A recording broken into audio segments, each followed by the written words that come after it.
Welcome back दोस्तों।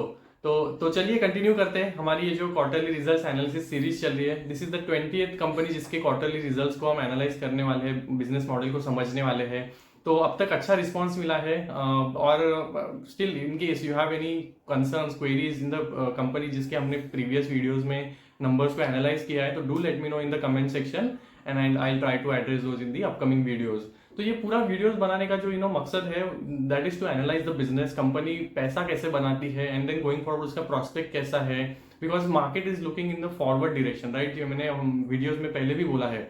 तो हमें ये एनालाइज करके देखना है कि company is performing well now, is it also going to perform well, and then हम नंबर्स को डिस्कस करते हैं। कोई इंडस्ट्री से 3-4 कंपनी लेके उनके नंबर्स को कंपेयर करते हैं, तो पीयर एनालिसिस हो जाता है।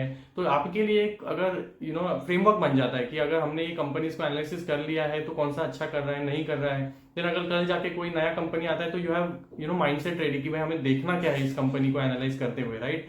तो ये पूरा मकसद है and I hope you take insight from that. जो भी हम स्टॉक डिस्कस करते हैं, ये कोई बाय सेल रिकमेंडेशन नहीं है। Idea is to help you understand with examples. तो चलिए कंटिन्यू करते हैं ड्रीम फोक सर्विसेज के बिजनेस मॉडल के साथ। अब ये एक नंबर 1 प्लेयर है, जो एयरपोर्ट सर्विसेज एग्रीगेटर प्लेटफॉर्म है इनका।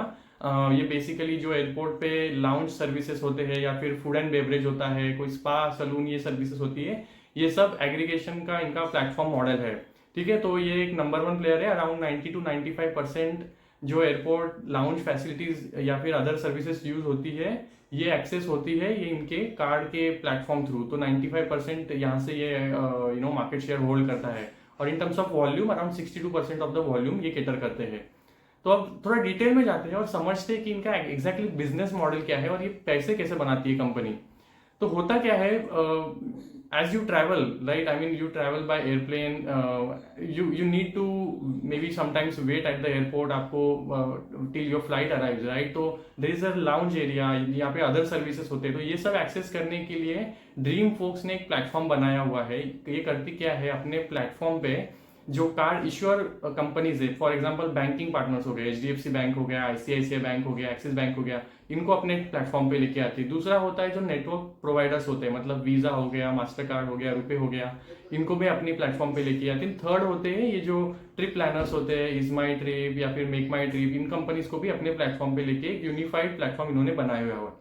तो अब जब कोई पैसेंजर ट्रैवल करता है और उसके पास अगर कोई HDFC बैंक का डेबिट क्रेडिट कार्ड है, तो he can use that card at the airport to access lounge area or maybe use some other facility like spa or say saloon। तो ये अपने कार्ड को यूज करके एट अ डिस्काउंटेड रेट ये services at the airport use कर सकते हैं। तो ये इनका सिंपल सा मॉडल है। ये एक एग्रीगेटर प्लेटफॉर्म है, तो इनका एक एसेट लाइट मॉडल है। ये कोई कैपेक्स नहीं करते। ये जो लाउंज होता है एयरपोर्ट पे, ये खुद ओन नहीं करते। एयरपोर्ट ऑपरेटर्स होते हैं जो ये एयरपोर्ट की जो लाउंज होते हैं उनको ओन करते हैं, उनको मेंटेन करते हैं। उनका जो भी मतलब क्लीनिंग हाइजीन सब मेंटेन करना होता है, वो एयरपोर्ट जो लाउंज ऑपरेटर है उनका काम है। ये ड्रीम फोक्स नहीं करती, इनका सिर्फ प्लेटफॉर्म है एग्रीगेशन का। तो ये क्लियर है। तो अब इनको रेवेन्यू कहाँ से आता है, तो जैसे मैंने बोला, अगर any customer when it reaches that airport से लाउंज एरिया, तो अपना कार्ड स्वाइप करेगा। अब ड्रीम फोक्स का प्लेटफॉर्म क्या करेगा, वो चेक करेगा कि भाई इसका कार्ड एलिजिबल है कि नहीं ये सर्विस यूज करने के लिए। अगर एलिजिबल है तो उसको वो एंट्री दे देगा। और इस टाइम पे ये क्या करेगा, एक इनवॉइस जनरेट करेगा। तो ये इनवॉइस बेसिकली जनरेट करेगा, चार्ज करेगा बैंकिंग पार्टनर को। अगर आपका HDFC का कार्ड है तो ये HDFC को चार्ज होगा, HDFC आपको पेमेंट करेगा, एंड देन ये जो पेमेंट इनको मिला है इसमें से अपना कमीशन निकाल लेंगे। और ये जो उनका फीस होता है, जो एयरपोर्ट लाउंज ऑपरेटर्स है उनको अपना फीस दे देंगे, बराबर। तो जो बीच का कमीशन होता है ये इनका सर्विसेज में से इनका रेवेन्यू जनरेट होता है, यहाँ से आता है। तो इनका मेजर रेवेन्यू आता है करंटली जो लाउंज ऑपरेटिंग करके जो इनको फीस कमीशन मिलता है वहां से आता है। तो ये इनका प्राइमरी बिजनेस मॉडल है। बट क्योंकि इनका ऑलरेडी मोनोपोली है, 95% इनका बिजनेस पूरा यहाँ से आता है, और इन्होंने ऑलमोस्ट 100% अपना कवरेज कर लिया है। जो इंडिया में अराउंड 71 लाउंज एरियाज है, इनका 100% कवरेज है वहां पे। बट धीरे धीरे कंपनी ने अपने बिजनेस को डाइवर्सिफाई करना शुरू किया है, और इसकी जरूरत क्यों पड़ी थी अब हम उस पर आते हैं। तो हुआ क्या था, company absolutely met with a terrible accident in the first quarter, I mean end of last year FY24 met with a complete terrible accident. अब हुआ क्या, इनके जो एयरपोर्ट पे लाउंज ऑपरेटर्स होते हैं, जैसे एक प्लैटिनम प्लाजा करके है जो मेजॉरिटी लाउंज एरियाज चलाते हैं, ओन करते हैं, ऑपरेटर है। तो इन्होंने ये जो ऑपरेट अपने लाउंज को ऑपरेट करने के लिए जो फीस होता है ड्रीम फोक्स से चार्ज करते थे उसको बढ़ा दिया। अब क्योंकि इन्होंने अपनी फीस बढ़ा दिया है, that is a cost for dream folks, right, मतलब वो पास ऑन कर देता है जो भी चार्ज बैंक से मिलता है तो वो लाउंज ऑपरेटर्स को पास ऑन कर देता है। उन्होंने बेसिकली उनके लिए अपना कॉस्ट बढ़ गया। Now that is a cost for dream focus in the PNL. तो if you look at the numbers, FY24 के जो खत्म होने पर उनका मार्जिन अराउंड 14-15% था। इन the first quarter of FY25 इनके मार्जिन आधा हो गए, ऑलमोस्ट 7-8% पे आ गए, क्योंकि ये अपना कॉस्ट को पास ऑन नहीं कर पाए, राइट। तो इनके रेवेन्यूज अभी भी ठीक ठाक है, बट इनका क्योंकि ये कॉस्ट बढ़ गए, एयरपोर्ट चार्ज जो लाउंज ऑपरेटर्स ने कॉस्ट बढ़ा दिया, तो ये इनके मार्जिन आधा हो गए। एंड देन तब से इनको ये स्ट्राइक हुआ कि अगर हम यहीं पे अगर डिपेंडेंट रहेंगे एयरपोर्ट के लाउंज ऑपरेशन के सर्विसेज को चलाने में, तो will always stay in this margin. तो कंपनी ने डाइवर्सिफाई करना शुरू किया।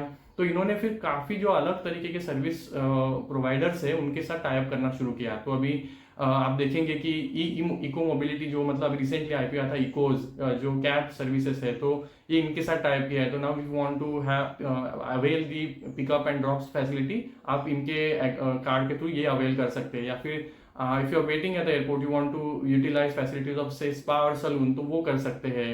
या फिर इनका टाई अप है गोल्फ क्लब के साथ। तो ये अगर आपको कुछ गोल्फ के लेसन्स लेने हैं तो you will get those golf lessons at a discounted rate using their card. तो इन्होंने ये एडिशनल फैसिलिटीज अभी अपने कस्टमर्स को देना चालू किया है।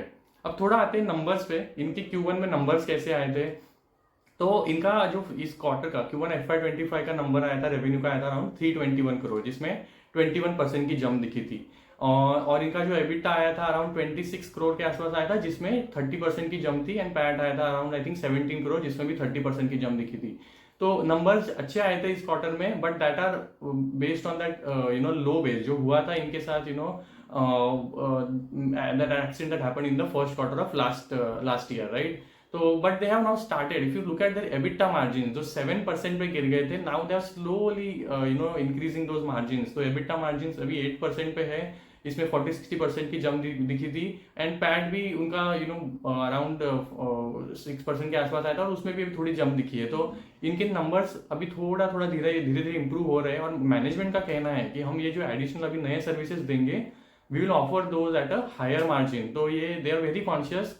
इनका गाइडेंस भी ऐसा है कि हम आगे चलते हुए विद इन से नेक्स्ट 2 ईयर्स ग्रॉस मार्जिन का इनका गाइडेंस है कि अराउंड 11-13% पे रहेगा, और इनका एबिटा मार्जिन से अराउंड 7-9% पे रहेगा। तो करंटली ऑलमोस्ट वो लोअर बैंड पे है वो सबने गाइडेंस के, तो यहाँ से इंप्रूवमेंट ही होगा, ऐसा मैनेजमेंट का कहना है in the EBITDA margin as well.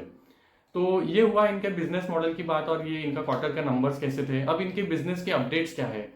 इन्होंने इस क्वार्टर में टोटल 6 लाउंज एरियाज को ऐड किया। तो currently I think last year के एंड में इनके पास 65 लाउंज एरियाज थे, इन्होंने 5 डोमेस्टिक लाउंज एरियाज को ऐड किया है एंड 1 इंटरनेशनल। तो इनके अराउंड अभी जो लाउंज एरियाज है अराउंड 71 में इनका 100% कवरेज है।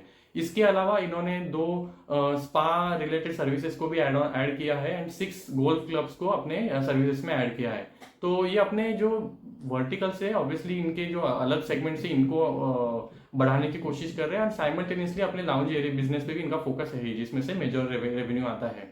अब इनके बिजनेस के लिए ग्रोथ ड्राइवर्स क्या है, लाइक आई मीन इनका बिजनेस जो पूरा डिपेंडेंट है वो है टूर्स, जो ट्रैवल टूरिज्म है उस पर डिपेंडेंट है। तो इनका जो बिजनेस है सीजनल है, second half of the year होता है, वो उनके लिए बेटर होता है बिकॉज ज़्यादा लोग ट्रैवल करते हैं, इट्स हॉलीडे पीरियड होता है, तो ऑब्वियसली ज़्यादा फुटफॉल आएगा एयरपोर्ट पे, और अगर ज़्यादा फुटफॉल आएगा तो obviously lounge area and other services ज़्यादा यूज होंगी। तो इनका बिजनेस थोड़ा सीजनल है, सेकेंड हाफ बेटर नंबर्स आते हैं, but even being weaker quarter Q1 इनके नंबर्स अच्छे आए थे। तो अब आगे जाके इनके लिए ग्रोथ ड्राइवर्स क्या बनते हैं। तो अगर if more people are travelling through airplane, जो एयर रूट होता है, तो इनके जाहिर सी बात है इनको फुटफॉल बढ़ेगा। तो क्या ऐसा हो रहा है, तो let's look at trends what are happening in the industry. तो if you look at government की जो स्कीम्स है, जैसे उड़ान स्कीम हो गया, government is trying to add more airports. तो अगर एयरपोर्ट्स बढ़ेंगे, एयरपोर्ट्स पे प्राइवेटाइजेशन होगा, तो ऑब्वियसली बात है कि जो लाउंज एरियाज है वो बढ़ेंगे, मोर लाउंजेस होंगे, तो ऑब्वियसली ड्रीम फोक्स के लिए अपॉर्चुनिटी बनती है कि यू अवेल यू प्रोवाइड दो services at the lounge areas for your card holders. तो यहाँ से इनको रेवेन्यू मिलेगा। इसके अलावा ये जो डाइवर्सिफिकेशन कर रहे हैं डिफरेंट डिफरेंट सेगमेंट्स में, कंपनी इज होपफुल कि यहाँ से इनको बेटर रेवेन्यूज आएंगे। तो करंटली अगर हम स्प्लिट की बात करें, इनका जो 92% करंटली रेवेन्यू आता है ये लाउंज बिजनेस से आता है, और अराउंड 8% जो करंट कॉन्ट्रीब्यूशन है total pi of the revenue ये अदर सर्विसेज से। बट मैनेजमेंट का कहना है going forward may be in 3 to 4 years ये जो अदर सर्विसेज है, स्पा हो गया, ये ई सिम भी प्रोवाइड करते हैं, वीजा फैसिलिटीज देते हैं, तो ये अदर जो सारे सर्विसेज है इनका जो रेवेन्यू कंट्रीब्यूशन है that is going forward will go up to 20%, and as I said it is going to be a bit higher margin business. तो management is guiding for that. इसके अलावा इन्होंने रिसेंटली जो developments हुए इनके business में, ये ग्रोथ ड्राइवर्स है, इसके बारे में थोड़ा बात करते हैं। तो जैसे इनको दिखा कि भाई एयरपोर्ट लाउंज बिजनेस में थोड़े प्रॉब्लम्स है, तो एज आई सेड इन्होंने डाइवर्सिफाई करना शुरू किया। इन्होंने रेलवे लाउंज में भी एंट्री लिया है। तो around currently there are 12 railway lounge areas in the country, और इनका वहां पे भी 100% कवरेज है। मतलब if you want to wait while your train comes, and if you have to wait for any purpose, you can avail the facility. Railway में भी lounge इन्होंने सर्विसेज देना चालू किया है। इसके अलावा if you have read recently, इन्होंने हाईवेज में भी एंट्री लिया है। तो हाईवे साइड पे जो रेस्टोरेंट्स होते हैं इन्होंने इनके साथ टाई अप करना शुरू किया है। मतलब क्या होता है, while you are travelling for से long distance and you want to have some good meal, तो you can wait at the partner जो नेटवर्क इनके रेस्टोरेंट्स है, वहां पे जाके आप डिस्काउंटेड रेट पे, या फिर if the card gives the facility to have free food, you can avail that in the tied up restaurant. तो करंटली इन्होंने अराउंड 400 रेस्टोरेंट के साथ टाई अप ऑलरेडी किया हुआ है, और इनका दिस क्वार्टर में द काउंट ऑफ रेस्टोरेंट जिसके साथ इनका टाई अप है वो हो जाएगा 600। तो they are now massively expanding their business in the highway restaurant business. अब मैनेजमेंट का कहना है कि ये रिक्वायरमेंट आया था थ्रू देयर क्लाइंट्स। तो देयर मैनेज जो इनका क्लाइंटेल है वहां से इनका रिक्वायरमेंट आया था कि भाई अगर तुम एयरपोर्ट में अपने लाउंज एरियाज को या फिर सर्विसेज प्रोवाइड कर रहे हो, रेलवेज में तुम आ गए हो, तो why not also cater to the services on the highway. तो वहां से इन्होंने इनको ये स्ट्राइक हुआ कि okay let's try one that. So इन्होंने वहां पे वेंचर किया है। और इनका क्योंकि बिजनेस एसेट मॉडल है, राइट, इनका एक प्लेटफॉर्म है, इनको कोई रेस्टोरेंट क्रिएट नहीं करना है, राइट, देर ऑलरेडी देयर। इनको सिर्फ अपना प्लेटफॉर्म सेट करना है, रेस्टोरेंट्स को अपने प्लेटफॉर्म पे ऑनबोर्ड करना है। तो काफी एसेट लाइट मॉडल है, इनको कोई कैपेक्स नहीं करना पड़ता है। तो जब मैनेजमेंट को पूछा गया कि how much capex you are going to incur, they saying it's hardly anything, we don't need to do any additional capex. तो ये प्लेटफॉर्म कंपनीज का बेनिफिट होता है, you don't need to do any large capex to grow your business. तो you will see कि इन्होंने पूरा restaurant business को, ये जो रोड हाईवेज के जहाँ पे रेस्टोरेंट्स है वहाँ पे टाई अप करके 600 ऑलरेडी ऑनबोर्ड कर लेंगे, और वहाँ से रेवेन्यू आना चालू हो जाएगा। But then for such a large opportunity that they are tapping, इनको कोई कैपेक्स नहीं करना पड़ा। तो ये बेनिफिट होता है जब आपका बिजनेस प्लेटफॉर्म बेस्ड होता है। And whatever revenue comes, though it might be a low margin business, but वो straight away flows down to your PAT जो bottom line होता है, तो which is good thing, right? ये काफी easily because of light asset business model easily expand कर सकते हैं into different verticals। तो इनके लिए जो scope है सर्विसेज प्रोवाइड करने का ये काफी वाइड है। अब थोड़ा आगे बढ़ते हैं कि मैनेजमेंट का गाइडेंस क्या है। तो इनका जो गाइडेंस है इन टर्म्स ऑफ मार्जिन, तो मैनेजमेंट का कहना है कि will stay in the range of gross margin of around 11 to 13%, and EBITDA margin होंगी 7 to 9%। तो currently they are in the lower band, they are targeting to reach the upper band of guidance. Revenue का बारे में इनका guidance की will grow at 20% year on year in terms of revenue. तो ये इनका गाइडेंस है, and management is a bit obviously they learn from the what happened with that accident in the first quarter of the last financial year, and they have started really focusing on other verticals, तो which is really good, right. I mean मेरे को जब इनका IPO आया था around August of 2022, तब से इन्होंने काफी अच्छा बिजनेस किया था, and then suddenly this accident happened, stock price got corrected, right. But then वहां से इन्होंने अपने बिजनेसेस को अभी डाइवर्सिफाई करके इम्प्रूव करना शुरू किया है। तो नंबर्स मुझे ठीक ठाक लगे थे, और इनका business model will have to see कि अब ये कहाँ से अभी जो एडिशनल ग्रोथ है कैसे लाते हैं। तो will track the numbers, but if you have like the video, do let me know in the comment section. Thank you.